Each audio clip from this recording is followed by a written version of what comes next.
रात के ठीक 12 बजे थे। गांव पूरी तरह सो चुका था, लेकिन पुरानी देवपुर हवेलियन की खिड़कियों में आज फिर हल्की रोशनी जल रही थी। गांव वालों का कहना था कि जो भी उस रोशनी के पीछे गया वह कभी लौटकर नहीं आया। अमन इस गांव में नया था।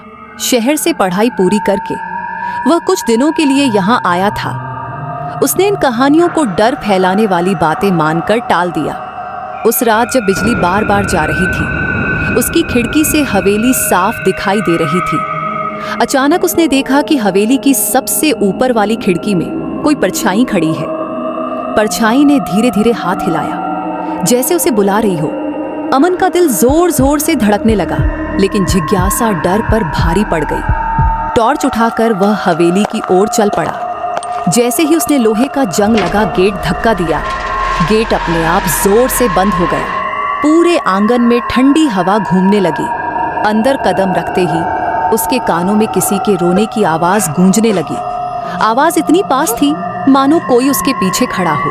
वह पलटकर देखता, लेकिन वहां कुछ नहीं था। हवेली के अंदर दीवारें सीली थीं, फर्श पर टूटे शीशे पड़े थे।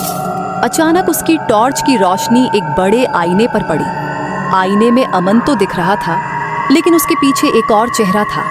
सफेद चेहरा, काली खाली आंखें और बिखरे हुए बाल। अमन ने चीखते हुए मुड़कर देखा, पीछे कोई नहीं था। जब उसने दोबारा आईने की ओर देखा, वह चेहरा अब मुस्कुरा रहा था। आईने से खून की बूंदें टपकने लगी। घबराकर अमन सीढ़ियों की ओर भागा। तभी किसी ने उसका पैर पकड़ लिया। नीचे देखा तो फर्श से एक औरत का हाथ निकला हुआ था, जिसकी त्वचा जली हुई थी। रुको, वह आवाज आई, तुम भी यहीं रहोगे। अमन ने पूरी ताकत लगाकर खुद को छुड़ाया और ऊपर की मंजिल पर पहुंचा। एक कमरे का दरवाजा अपने आप खुला। अंदर लाल दियों की रोशनी थी और बीच में एक पुरानी चारपाई पड़ी थी। चारपाई पर एक लड़की बैठी थी, सफेद साड़ी में, सिर झुका हुआ। तुम कौन हो? अमन ने कांपती आवाज में पूछा। लड़की ने धीरे धीरे सिर उठाया। उसकी आंखों से खून बह रहा था। मैं इस हवेली की मालकिन हूं, उसने कहा। मुझे यहां जिंदा जला दिया गया था। अचानक कमरे की दीवारों पर जले हुए चेहरों की परछाइयां उभरने लगीं। सबकी आंखें अमन पर टिकी थीं। हवा भारी हो गई, सांस लेना मुश्किल होने लगा। हमें अकेलापन पसंद नहीं, लड़की ने आगे बढ़ते हुए कहा। अमन चीखता हुआ पीछे हटा, लेकिन दरवाजा गायब हो चुका था। दीवारें पास आने लगीं। उसकी टॉर्च बुझ गई। अंधेरे में बस हंसने की आवाजें थीं। अगली सुबह गांव वालों ने हवेली के बाहर अमन की चप्पलें पड़ी देखी। अंदर जाने की किसी की हिम्मत नहीं हुई।